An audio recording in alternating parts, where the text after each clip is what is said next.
A little black girl in a yellow dress froze outside the CEO's office after witnessing a shocking scene.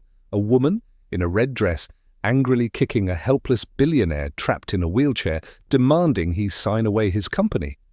But that one moment would uncover dangerous secrets, betrayal, and an unexpected friendship that could change all their lives forever. Comment below where you're listening from, and don't forget to subscribe for more emotional stories like this. Cold rain slid down the glass towers of downtown Chicago, turning the city lights into long streaks of gold and white across the wet streets below. The wind coming off Lake Michigan rattled the traffic signs and pushed paper cups along the sidewalks while most office buildings had already gone dark for the night. But on the 42nd floor of Whitmore Global, lights were still burning. Maya Brooks pressed her small face against the elevator mirror and smoothed the wrinkles in her faded yellow dress for the third time. The dress had once belonged to her cousin before being shortened by hand with uneven stitches near the hem. It was bright sunflower yellow, though years of washing had softened the color into something pale and tired. Maya still loved it anyway. She thought it made her look cheerful.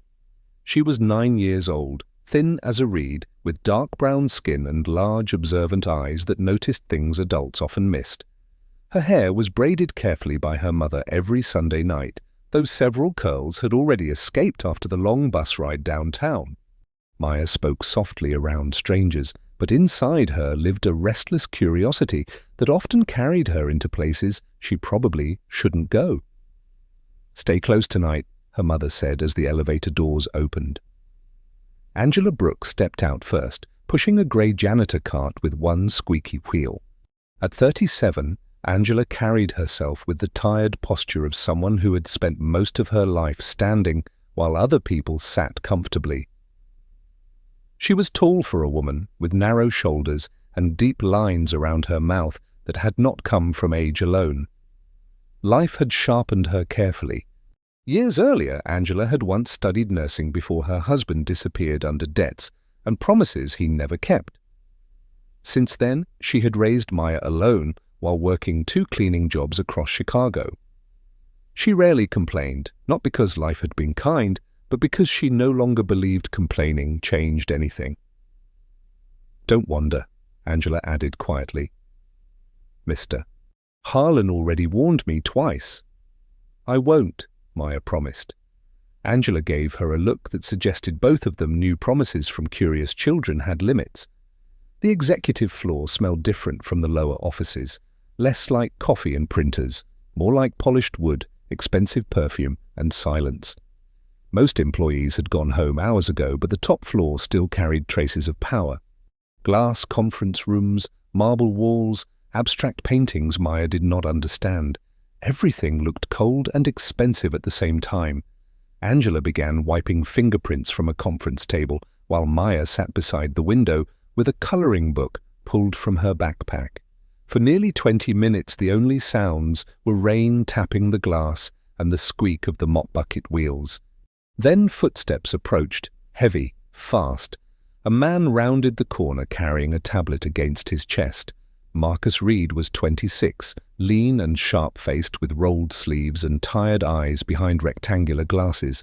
He worked in the IT department and always looked like he hadn't slept enough. Unlike most executives upstairs, Marcus still greeted janitors by name. Probably because he'd grown up poor himself. "Evening, Angela," he said. Angela nodded politely. "Long night?" Marcus gave a humorless laugh.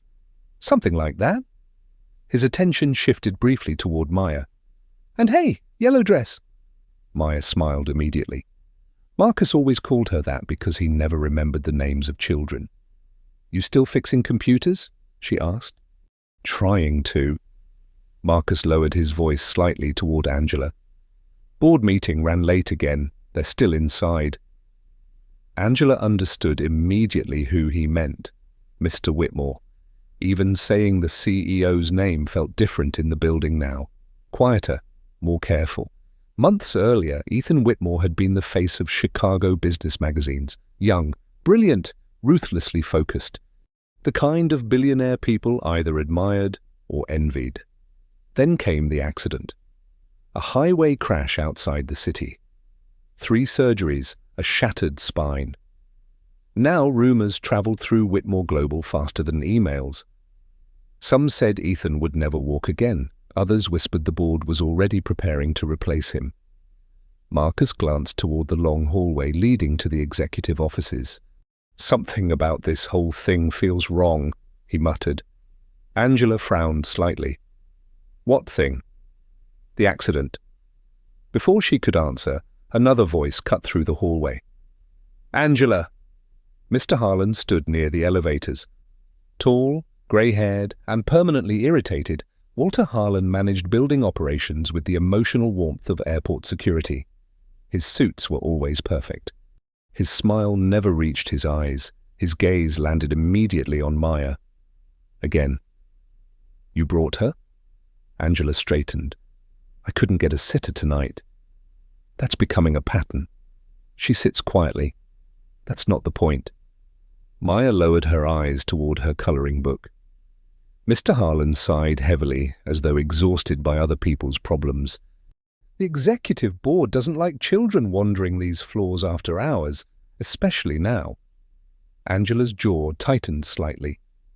"She won't cause trouble." "She better not," Harlan replied, "because next month's schedule hasn't been finalized yet." The threat hung clearly beneath the sentence. Angela nodded once without responding. Harlan walked away. Marcus watched him disappear around the corner. "Guy smiles like expired milk," he muttered. Maya giggled quietly, but Angela didn't, because people like Walter Harlan could decide whether rent got paid on time.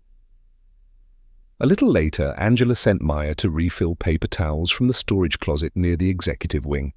"Straight there and back," she warned. "I know." Maya carried the small stack carefully against her chest as she walked down the quieter hallway. The farther she went, the darker the floor became. Most office lights had dimmed automatically for the night, leaving only soft wall lighting glowing against the marble floors. Then she heard shouting, not loud, sharp. Adult voices trying not to become screams. Maya slowed near a pair of half-open glass doors. The gold plaque beside them read, "Ethan Whitmore, Chief Executive Officer." Maya should have kept walking. Instead, curiosity pulled her one step closer. Inside the office, floor-to-ceiling windows overlooked the storm-covered city. And near the desk sat a man in a wheelchair. Ethan Whitmore looked younger than Maya expected CEOs to look. 34, maybe. Dark hair, slightly too long near the collar. Pale skin drawn tight from exhaustion. A sharp jawline shadowed with stubble he had probably stopped caring about. Even sitting down, he carried the kind of presence that made rooms organize themselves around him. But tonight, that presence looked cracked. One hand gripped the armrest tightly enough for the knuckles to pale. Across from him stood a woman in a red dress, Vanessa Cole, beautiful in the dangerous way lightning was beautiful, tall, elegant, blonde hair falling in perfect waves over one shoulder, diamond earrings catching the office light, every movement controlled and expensive. Before Ethan's accident, gossip magazines had called her Chicago's future billionaire queen. Now people described her differently, ambitious, cold. Vanessa slapped a thick folder down onto the desk. "Sign it!" Ethan didn't even look at the papers. "No." Vanessa laughed softly, but there was no warmth in it. "You can barely get through a board meeting without medication, and you still think this company survives under you." "I built this company with my father." "And now you're sinking it." Rain hammered harder against the windows. Ethan's voice stayed calm, though barely. "You don't care about the company?" "No," Vanessa admitted. "I care about not drowning beside a cripple everyone pities." Maya froze. Even from the doorway the sentence hurt. Ethan's face changed only slightly. That almost made it worse. Vanessa leaned closer. "They don't respect you anymore, Ethan. The board sees weakness, investors see weakness, I see weakness." Still he said nothing. Vanessa grabbed the folder again and shoved it hard against his chest. Papers scattered across the floor. Sign the transfer." "No." The word came quieter this time. Vanessa suddenly kicked the side of his wheelchair. The metal frame jerked sharply sideways. Maya gasped before she could stop herself.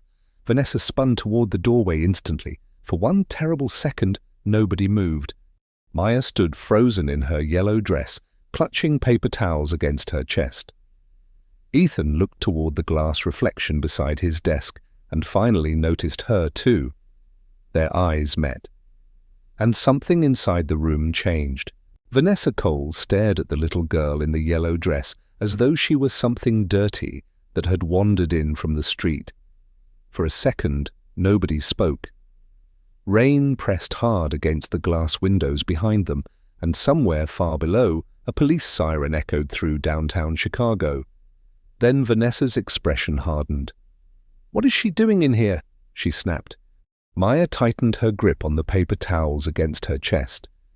Her heart beat so loudly she could hear it inside her ears, but she could not stop looking at Ethan Whitmore sitting beside the scattered papers on the floor. Vanessa took one sharp step toward the door. "This floor is restricted. I should call security immediately."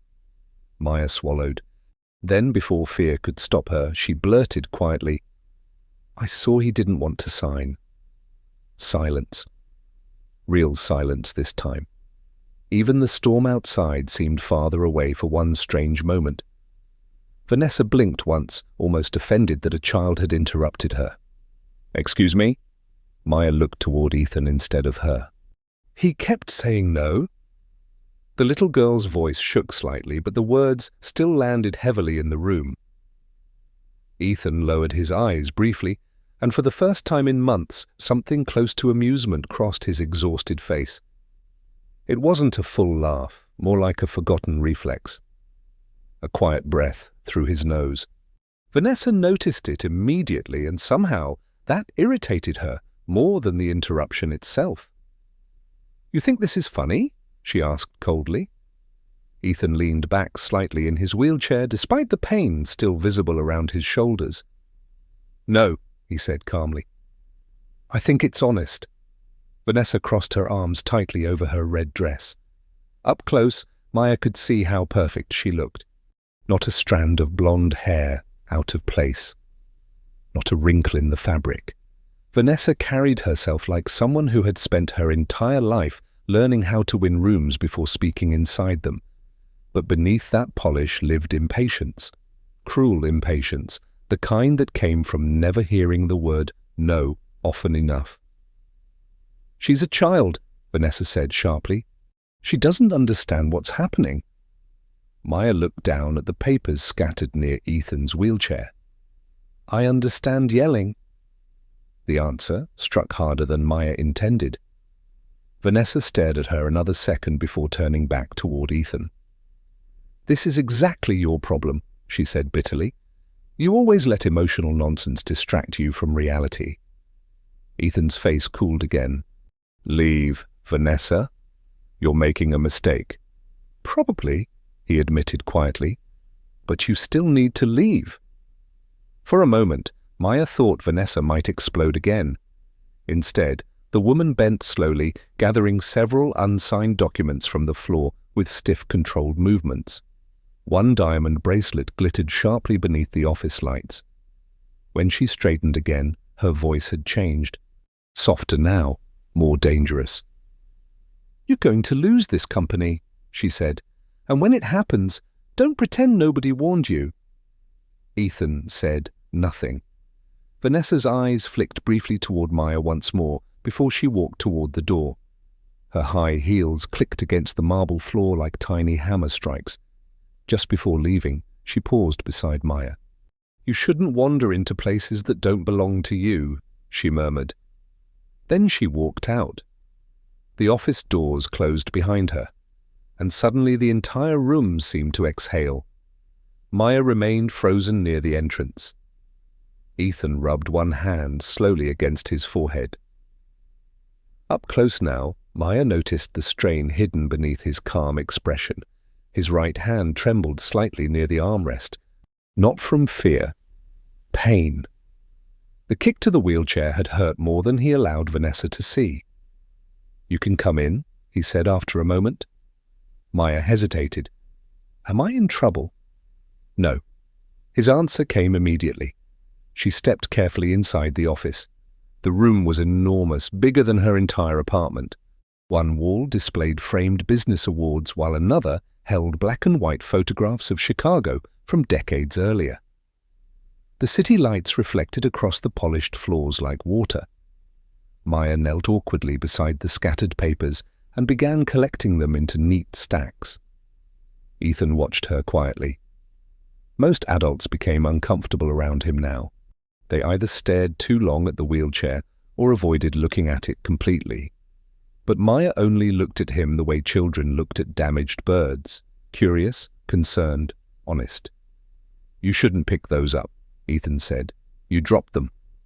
You sound like my father. Maya glanced up. Was he bossy too? That finally pulled a real laugh from him, short, rusty, unused.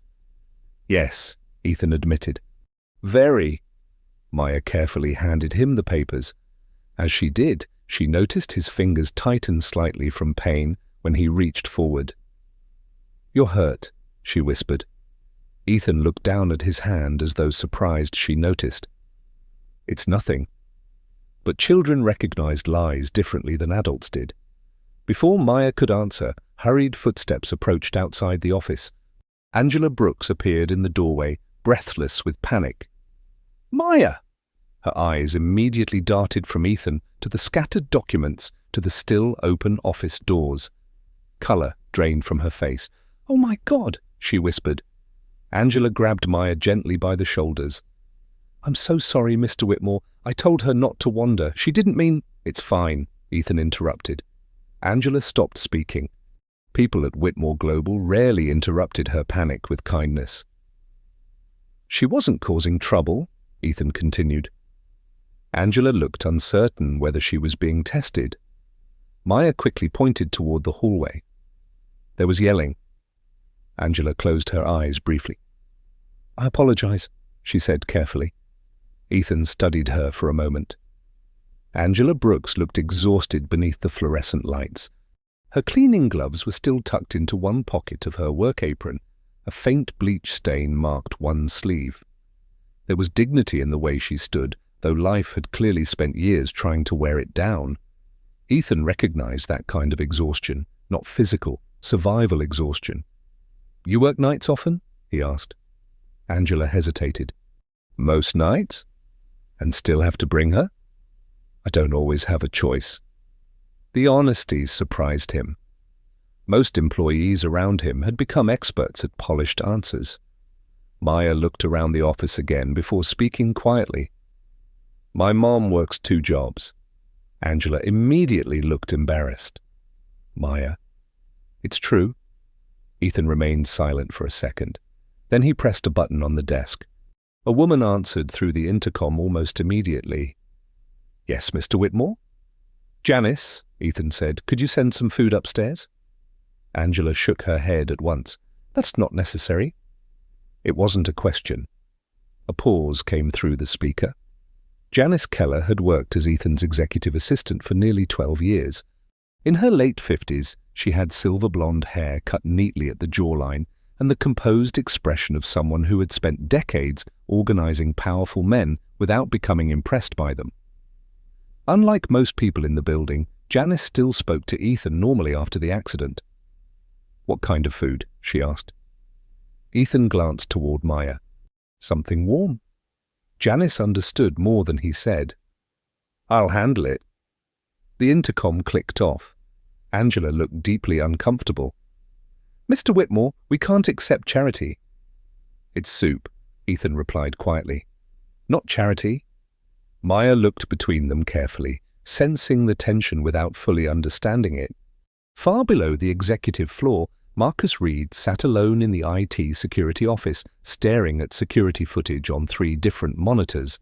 The room smelled faintly of burnt coffee and overheated electronics. Marcus rubbed tired eyes behind his glasses as lines of corrupted video flickered across the screen. Most employees would have gone home hours earlier.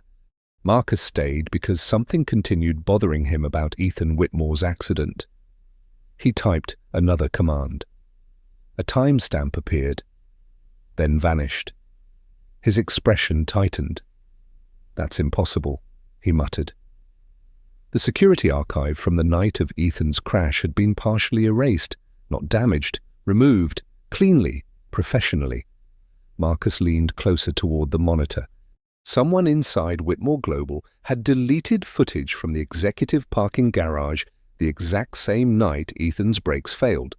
Meanwhile, 3 floors above him, Vanessa Cole stood alone near the dark elevator lobby, holding her phone tightly against one ear.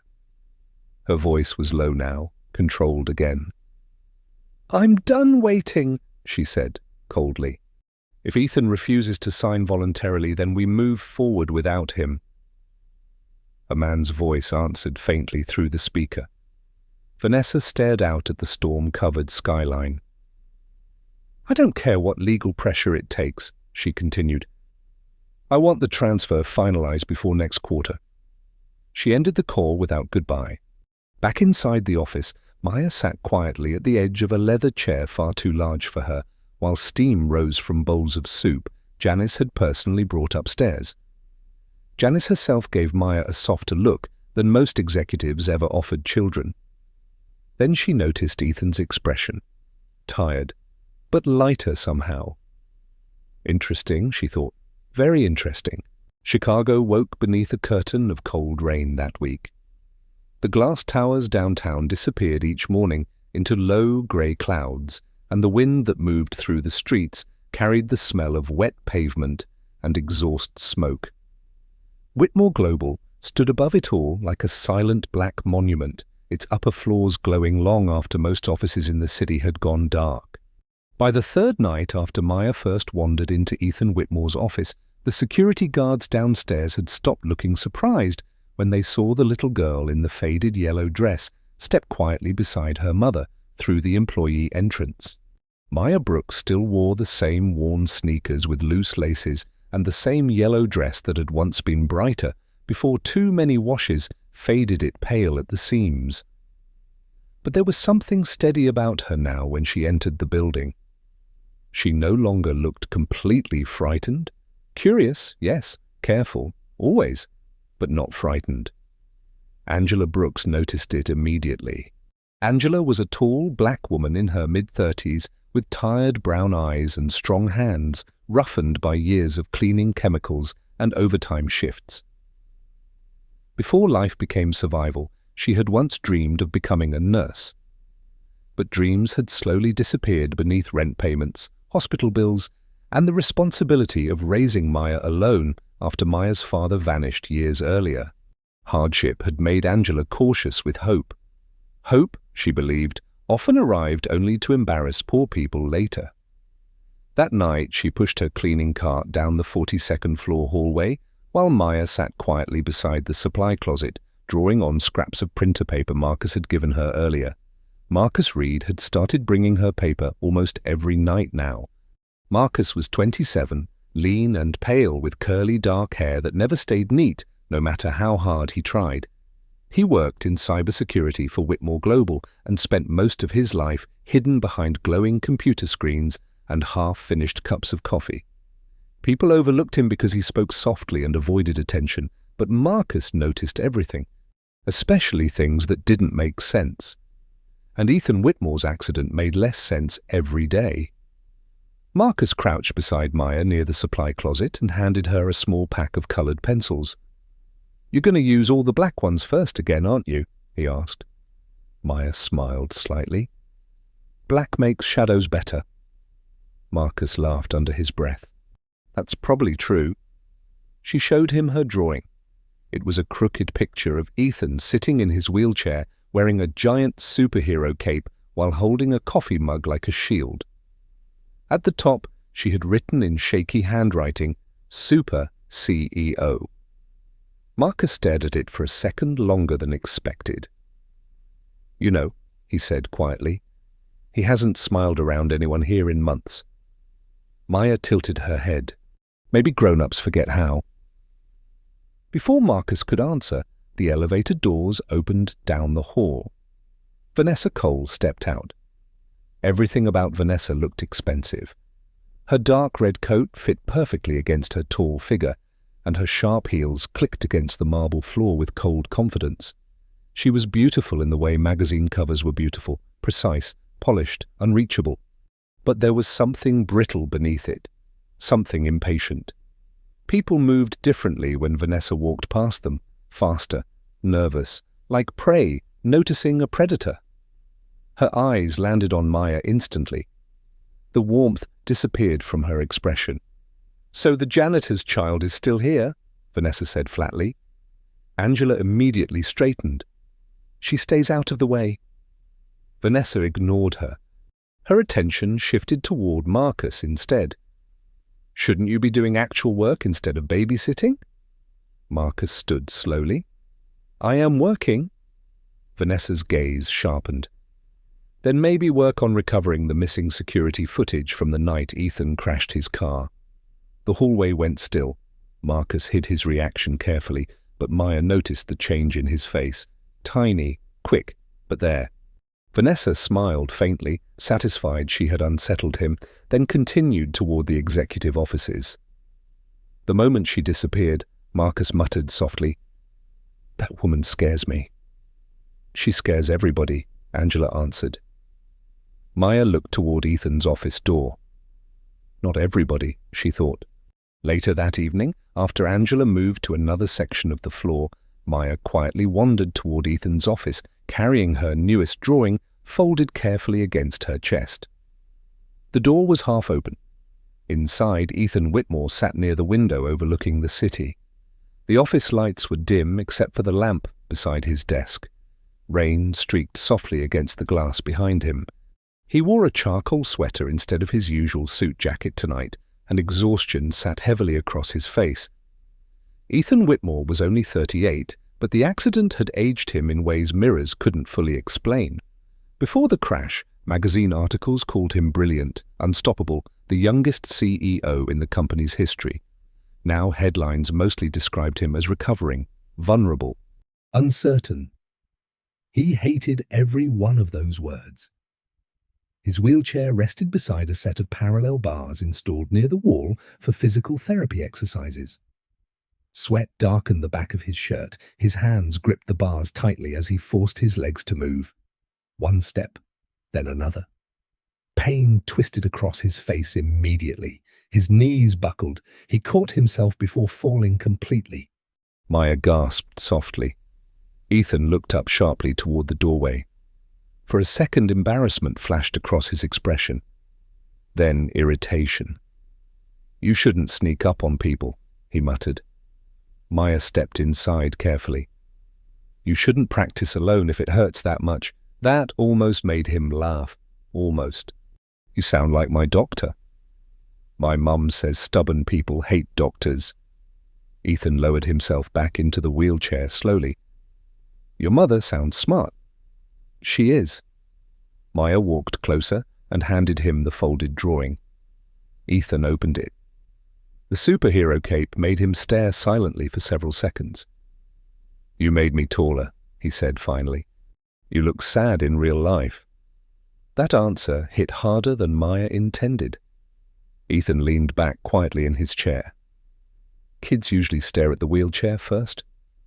"I already saw it before." "And it doesn't bother you?" Maya shrugged. "My neighbor, Mr. Jenkins, only got one leg and he still grills better than everybody." For the first time in weeks, Ethan laughed openly. Not loudly, not long, but genuinely. And the sound surprised both of them. Outside the office, old security guard Walter Lewis paused mid-step when he heard it. Mr. Lewis had worked at Whitmore Global since Ethan was a teenager. He was nearly 70 now, broad-shouldered despite his age, with silver hair and tired eyes that missed very little. Ethan's late father once trusted him more than most executives in the company. Mr. Lewis quietly looked through the glass wall, then smiled to himself. Inside the office, Maya sat cross-legged on the carpet, showing Ethan another drawing while he pretended not to enjoy it too much. Then voices echoed faintly from the hallway. Angry voices, Vanessa and someone else. Maya froze. The office door had not fully closed, leaving a narrow opening toward the corridor. Vanessa stood near the elevators, speaking harshly to a heavy-set bald man in a navy suit Maya had never seen before. The man looked nervous.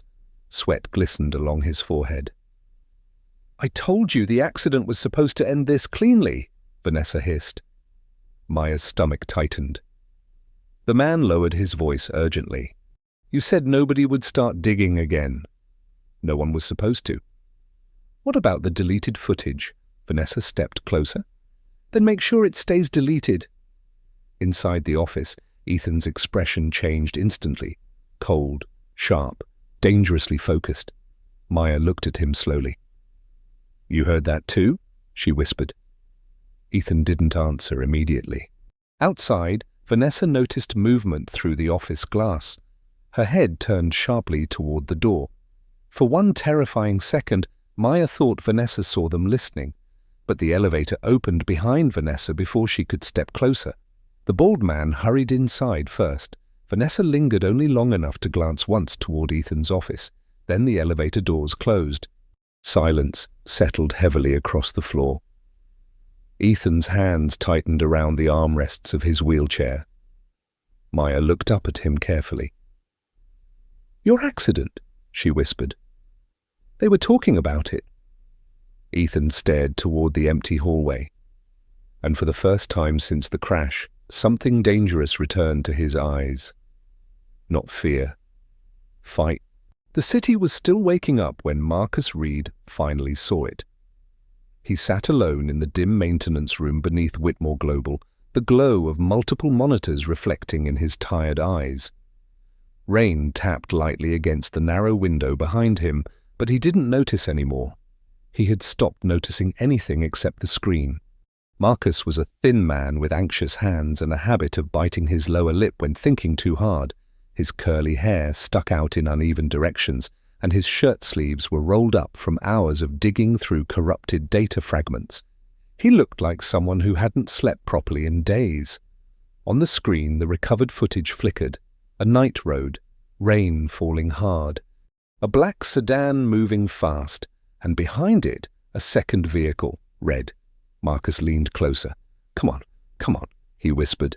Then the system stabilized, the image sharpened, and everything changed. The red car accelerated deliberately, close enough to control distance, too close to be accidental. Marcus froze. The timestamp matched the night Ethan crashed. His fingers moved quickly, pulling more frames, restoring audio fragments. It wasn't perfect, but it was enough. A distorted voice. Male. And then a second voice. Female. Vanessa Cole. Marcus leaned back slowly, heart pounding. He didn't just have evidence. He had intent. 3 hours later, Whitmore Global's main conference hall, filled with the most powerful shareholders in the company's history. The room was wide, cold, and designed to intimidate. Glass walls stretched from floor to ceiling, showing the Chicago skyline beneath gray morning clouds. Long, polished tables reflected suits, laptops, and tension. Ethan Whitmore sat at the center again, same wheelchair, same steady posture. But something in his expression had changed. Beside him stood Maya Brooks in her yellow dress, now cleaner than before, though still simple and worn. Her small hands held a folded drawing she refused to let go of. She looked small in the giant room, but she didn't hide behind anyone anymore. Angela Brooks stood further back near the entrance, newly called in that morning after an unexpected legal reversal. She was still confused, still processing the sudden shift in her situation, but she stayed close to Maya like a shield. Mr. Walter Lewis stood at the side wall. Mr. Lewis was an older black man in his late 60s, broad-shouldered with a calm presence that made people listen, even when he spoke softly. His grey security uniform looked worn but dignified, like a man who had outlasted many storms. Marcus stood near the tech station, laptop open, and Vanessa Cole entered last. She wore a white tailored suit today, sharp and clean, her expression composed like always. But her eyes carried something darker now, impatience mixed with irritation, as if the situation had already gone too far off script. Harold Briggs, the CFO, whispered nervously beside her. "We should finalize this quickly." Vanessa didn't answer. She walked straight to the front. "Let's end this," she said calmly. "Mr. Whitaker will sign the transfer documents and we can stabilize the company under proper leadership." Ethan didn't move. Vanessa placed the documents on the table again. "This is your final chance," she said. Silence spread through the room. Then Marcus stepped forward. "Actually," he said softly, "I think we're done listening to you." Vanessa turned slowly. Her expression hardened. "Excuse me?" Marcus opened his laptop. Mr. Lewis stepped forward beside him. Angela followed, holding a folder of printed documents retrieved from legal archives overnight. Ethan watched silently. Maya held her breath. Marcus connected his device to the main display screen. "Before you continue," Marcus said, "you should see this." The screen flickered. Then the video appeared. The red car, the rain, the chase, Vanessa's voice, faint but clear. Harold's face drained of color. A few board members stood immediately. "That's not possible," one of them said. But the footage continued. The moment of interference. The brake tampering, the calculated acceleration, the deliberate intent. Gasps filled the room. Vanessa's expression cracked for the first time. "This is fabricated," she snapped. Marcus shook his head. "It's restored, not fabricated." Mr. Lewis stepped forward. "I saw that car that night. I just didn't know what I was seeing." Angela added quietly, "And I kept records of maintenance schedules. That car was serviced hours before the crash." The room erupted into chaos. Voices overlapped, questions, accusations, denials. Vanessa suddenly stepped back toward the exit. "No one is proving anything," she said sharply. "This is manipulation." But security doors opened at both ends of the hall. Police officers entered. One of them spoke clearly. "Vanessa Cole, you need to come with us." For a moment, she didn't move. Then she looked directly at Ethan. "You think this ends here?" she whispered. Ethan met her gaze. "No," he said quietly. "It ends now." Vanessa was escorted out, heels clicking against the marble floor until the sound disappeared completely. Silence followed, heavy, final. Then slowly the board members began to shift. One by one, eyes turning toward Ethan. Not with doubt anymore, but recognition. Harold lowered his head. "I withdraw my support for the transfer motion," he said quietly. Another followed, then another. The motion collapsed completely. Ethan Whitaker remained CEO. Outside the glass walls, Maya stood frozen. Angela knelt beside her, holding her shoulders tightly. "You're okay," Angela whispered. But Maya wasn't looking at Vanessa. She was looking at Ethan because something else was happening. A sudden commotion near the side of the room. A chair shifted too fast. Someone stumbled. Maya lost her balance as people moved abruptly around her. She fell before she could hit the ground. Ethan moved, not smoothly, not fully healed, but he pushed himself upward from his wheelchair. The effort tore through his body immediately. Pain flashed across his face. His legs shook violently, but for a few seconds he stood. He caught Maya before she hit the floor. The entire room froze. Ethan held her tightly. Then his strength collapsed. He fell back into the wheelchair, breathing heavily, sweat on his forehead, shaking. But Maya was safe. Angela rushed forward. "Mr. Lewis exhaled sharply. Marcus didn't move because everyone had seen it. Ethan Whitaker had stood. Later that evening, the board formally reinstated Ethan's full authority. Emergency press statements were drafted. Legal teams mobilized. Vanessa Cole's charges expanded into federal investigation. Angela Brooks was reinstated with compensation and full employment restoration, though she refused financial settlement beyond her job return. "I work," she said firmly, "not charity." Mr. Lewis was offered promotion in security oversight. He refused. "I already protected what mattered," he said quietly. Marcus was moved into executive cybersecurity leadership immediately. And Maya Brooks became something else entirely. In the weeks that followed, employees began calling her the girl in the yellow dress. Some said she was luck, some said she was truth, but Ethan simply called her what she was. The reason I didn't lose. One afternoon she sat in his office again, drawing. Ethan watched her from his wheelchair, now quieter, no longer alone. "What are you drawing now?" he asked. Maya smiled slightly. "A bigger city." "Why?" "Because people in this one needed help," she said. "So I'm making a place where nobody gets lost." Ethan looked at her for a long moment, then out the window at the Chicago skyline. For the first time since his accident, the city didn't feel like something trying to take everything from him.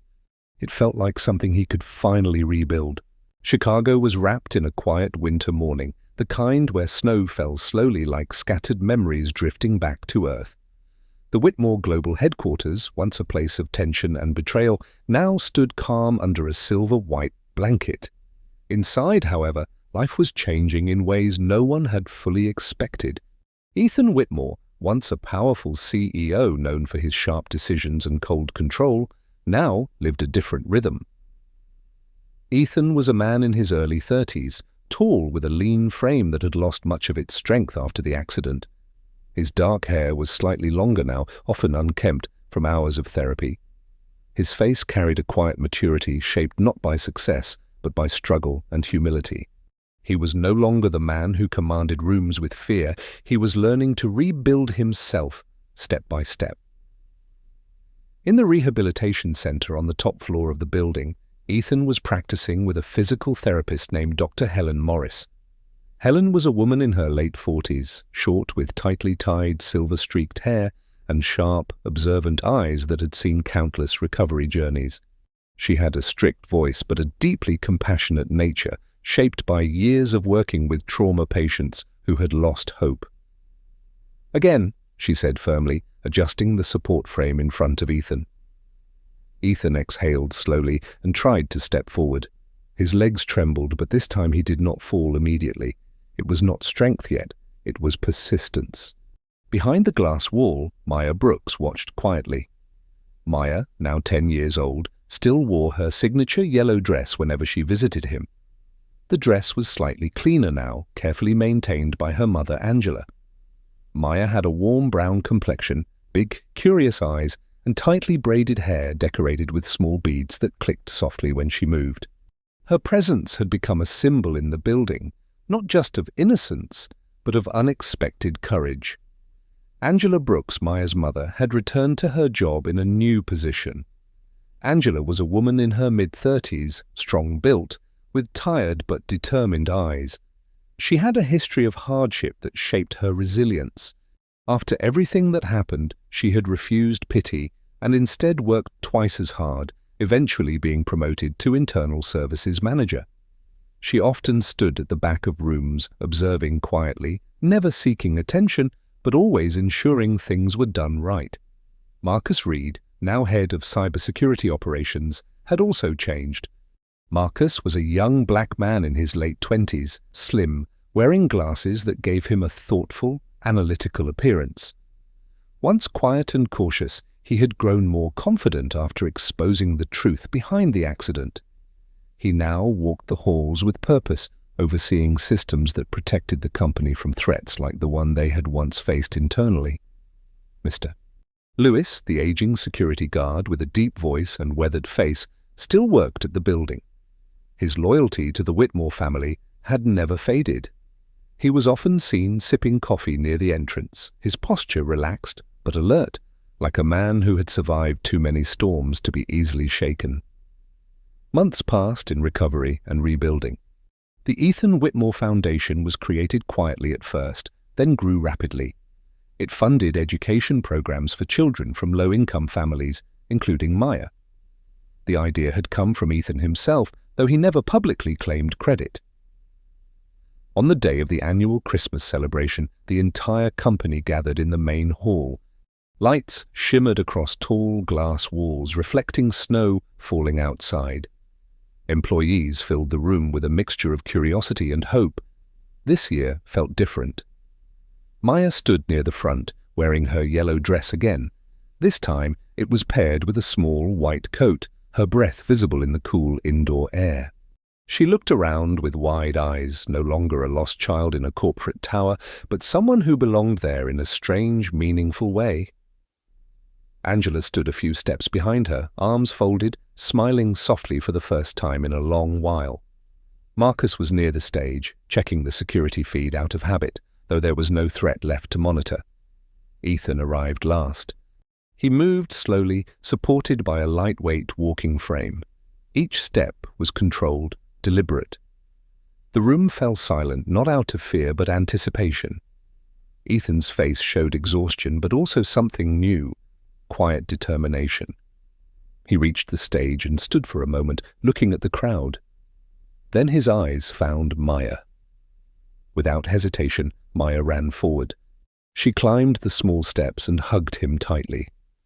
Ethan paused, surprised by the sudden force of emotion, then gently placed a hand on her back. The hall watched in silence, as if afraid to interrupt something fragile and important. For a brief moment, Ethan let go of the frame. He stood, not fully stable, not permanent, but standing on his own. The room erupted into stunned silence before breaking into applause.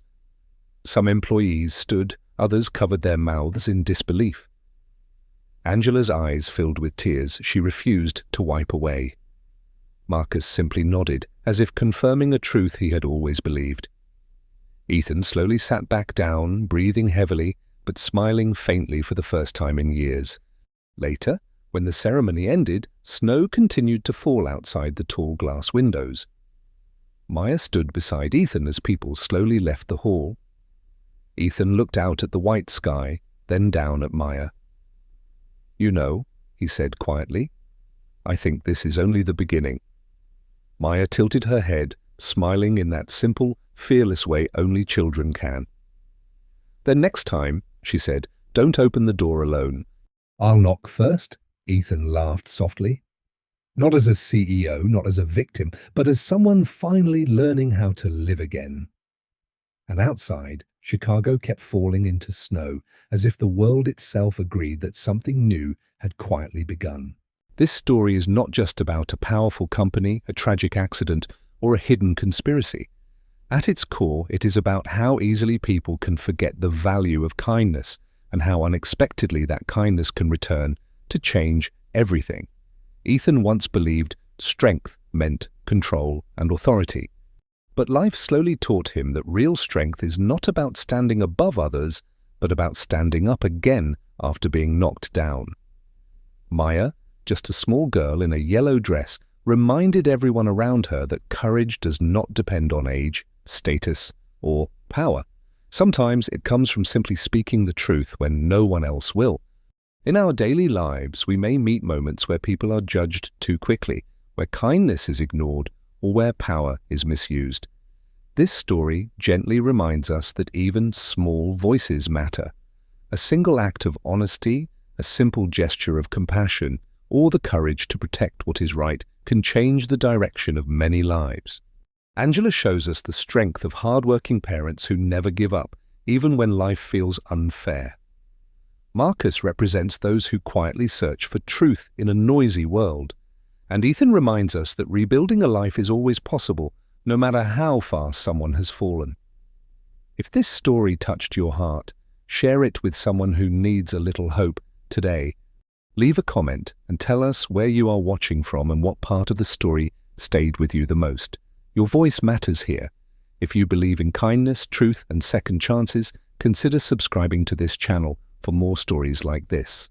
And before you go, take a moment to comment Amen as a small prayer for strength, healing, and guidance in your own life and for everyone reading this. May God bless you, protect you, and guide you through every challenge you face, and may your days be filled with peace, courage, and hope.